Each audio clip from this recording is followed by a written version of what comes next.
કોઠી ice cream કઈ રીતે બને છે ને એની આખી રેસીપી હું તમને આ વિડીયોમાં બતાવવાનો છું અને એ પણ અમે કઈ રીતે બનાવીને એ તમને બતાવીશ. કેમ કે ભાઈ કોઠી આઈસ્ક્રીમનો પ્રોગ્રામ કરવાનો હોય ને એટલે 2-2.5 કલાક પહેલાં તમારે આ બધી તૈયારી કરવી પડતી હોય. દૂધ ઉકાળવાનું હોય છે, પછી તમારે જે ફ્લેવર રાખવો હોય તે ડ્રાય ફ્રૂટ છે, ગુલકંદ છે. આ આપણા ગુલકંદ ને કાજુવાળું બનાવવાનો છે. જો આ કોઠીની અંદર 30 થી 45 મિનિટ લગીને તમારા ઘુમાડો ને તારે ભાઈ તમને આ આઈસ્ક્રીમ બનીને આવે છે. ને ભાઈ એકવાર ટેસ્ટ કરશો ને તો સાહેબ આશિક થઈ જશો. પૂરો વિડીયો જોવો એટલે તમને ખ્યાલ આવી જશે. ચાલો તારે જે આપણે છે ને ભાઈ કોઠી આઈસ્ક્રીમ, નેચરલ કોઠી આઈસ્ક્રીમ બનાવવાના છે. એના માટે આપણે આમાં 5 લીટર દૂધ લઈ લીધું છે. જોવા તે દૂધ અત્યારે નખાતું જાય છે, 1.5 લીટર જેવું નખાઈ ગયું છે. તો નેચરલ કોઠી આઈસ્ક્રીમ બનાવવાનો છે. અત્યારે જો આપણો ચૂલો જગી ગયો છે ફર્સ્ટ ક્લાસ અને કોઠી આઈસ્ક્રીમ બની રહ્યો છે. પહેલાં આપણે દૂધ ઉકાળશું, એને સરસ રીતે ઉકળી જાય ને પછી એની અંદર ડ્રાયફ્રૂટ નાખીને કોઠી આઈસ્ક્રીમ કઈ રીતે બને ને આજે આખો પરફેક્ટ માહિતી તમને આપવાનો છું. વિડીયોમાં જોડાઈ રહેજો. તો અત્યારે જો આપણું આ 5 લીટર દૂધ છે ને ભાઈ ઉકળી રહ્યું છે. જો ફર્સ્ટ ક્લાસ. અને આમાં સ્પેશિયલ કોઠી આઈસ્ક્રીમ આપણે બનાવવાનો છે. જે બજારમાં તમને મળે આઈસ્ક્રીમ એ બધા વેજીટેબલ ઓઇલવાળા હોય છે અને આ એકદમ નેચરલ. આને તમે ખાઓ તો એની જે મજા છે ને આખી અલગ હોય છે. દૂધ આપણે 1.5 લીટર જેવું બળી જાય ને પછી આપણે એની અંદર ડ્રાયફ્રૂટ નાખીને એને ઠરવા દઈશું અને પછી કોઠી આઈસ્ક્રીમ બનશે. આપણે આગળ બતાવીએ તમને રેસીપી. ભાઈ આપણું દૂધ અત્યારે ઉકળી રહ્યું છે. 1/2 ઇંચ જેટલું આપણે દૂધ બાળી દીધું છે. 1 લીટર જેટલું દૂધ બાળી દઈશું પછી છે ને ભાઈ આપણે આને ઠરવા દેવાનું છે ને પછી આપણે કોઠીનું કામ ચાલુ કરીશું. ભાઈ ભાઈ દેશી મોજ છે હો. જોઈ લો તમે આ દૂધ છે ને ભાઈ, આનો આઈસ્ક્રીમ ખાવાનો છે ભાઈ. મજા છે ભાઈ. આ ગામડામાં આ વસ્તુ મળે, આ સિટીમાં ન મળે. તો મિત્રો હવે આપણું જે દૂધ છે ને એકદમ 1 થી 1.5 લીટર જેવું બળી ગયું છે અને એકદમ જો ઘાટું થઈ ગયું છે.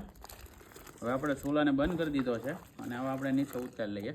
આગળની પ્રોસેસ તમને બતાવીએ. આની અંદર આપણે 400 ગ્રામ ગુલકંદ નાખવાની છે. આજે આપણે કોઠી આઈસ્ક્રીમ બનાવી છે ને એની અંદર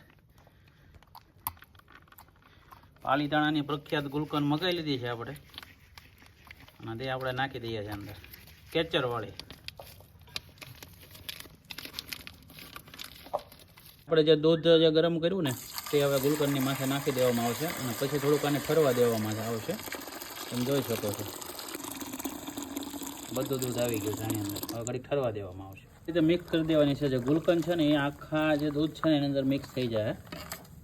ત્યારબાદ આપણે ખાંડ નાખશું.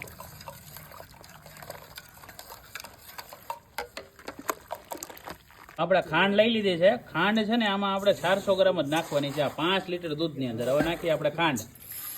જો આ ખાંડ છે ને આપણે માત્ર 4 મુઠ્ઠી નાખવાની છે. જો આ 2 મુઠ્ઠી થઈ, આ 3 મુઠ્ઠી, આ 4 મુઠ્ઠી. ગળ પણ એકદમ માપે રાખવાનું છે. ત્યારે તમને આ આઈસ્ક્રીમ ખાવાની મજા આવશે. તો અંદર આપણે 400 ગ્રામ કાજુ નાખવાના છે.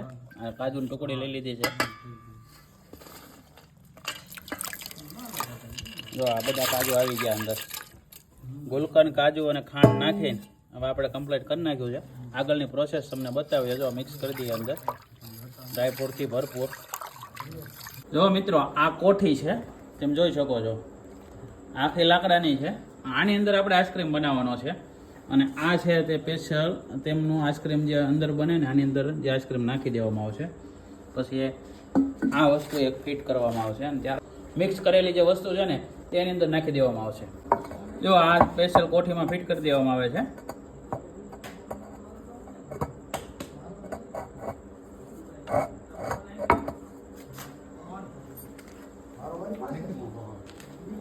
અને હવે જે દૂધ છે તે એકદમ મિક્સ કરી નાખવામાં આવશે.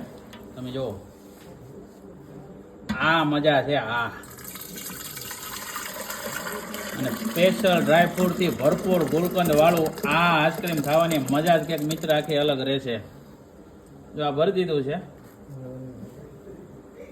અને હવે તેની અંદર એના જે આઈસ્ક્રીમ જમાવવા માટે જે અંદરની જાળી આવે ને તે ફિટ કરવામાં આવે છે. જો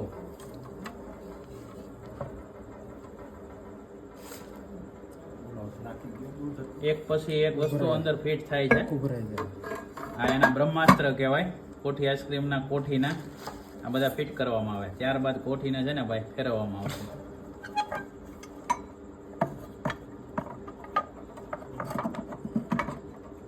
હવે તમે લોકો એ ન પૂછતા કોઠી મળે ક્યાં, રાજકોટ મળે, જસદણ મળે, અમદાવાદ મળે, હવે એડ્રેસ મને નથી ખબર. જો આ ફિટ થઈ જાય પછી તમને બતાવીએ આખી. તો હવે જો આ બરફ છે ને ફરતો ફરતો નાખવાનો છે. જો આ રીતે કોઠીમાં મેન વસ્તુ આ છે કે બરફ જો આ રીતે ભાંગી ફરતો ફરતો નાખવાનો હોય છે.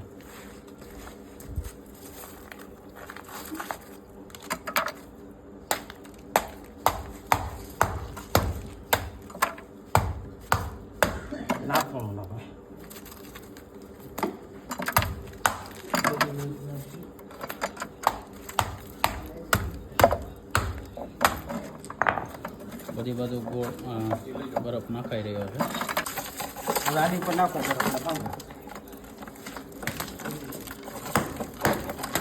જો આ ફરતું આખું મીઠું આવે છે એ નાખવામાં આવે છે. એ ડાયરેક્ટ ખાણીમાંથી લાવ્યો હોય ને એ આખું મીઠું બરફ છે ને ઓગળે નહીં બહુ, ફરતું નાખી દેવામાં આવે. જો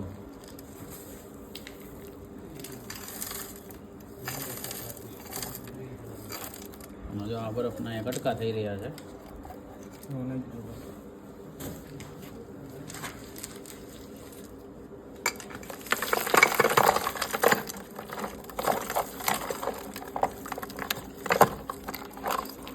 તો આ રીતે છે ને ફર્સ્ટ ક્લાસ કોઠી આ ફેરવવામાં આવશે અને પછી આઈસ્ક્રીમ જામતો હોય છે. જો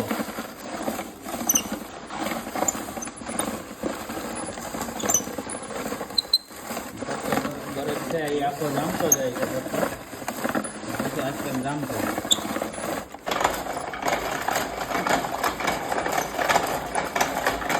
આ રીતે બને છે ભાઈ કોઠી આઈસ્ક્રીમ.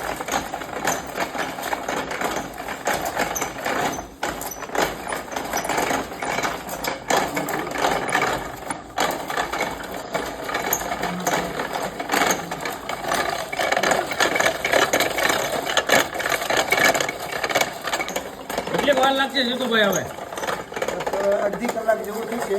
એમ અડધી કલાકમાં કમ્પ્લીટ થઈ જશે. વાય વાય કોઠી આઈસ્ક્રીમ. કોઠી આઈસ્ક્રીમ જલવા દે. ઉનાળામાં મજા આવે.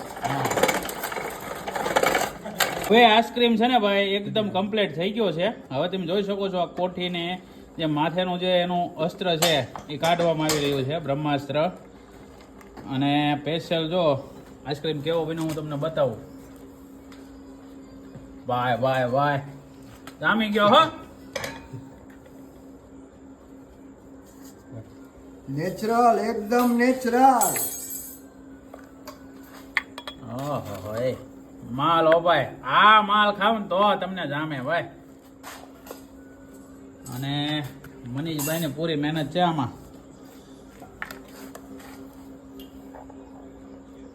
જો કોઠી આઈસ્ક્રીમ આવો હોય, બાકી બધા કોઠીનું નામ દે છે પણ કોઠી હોતો નથી. આમ જો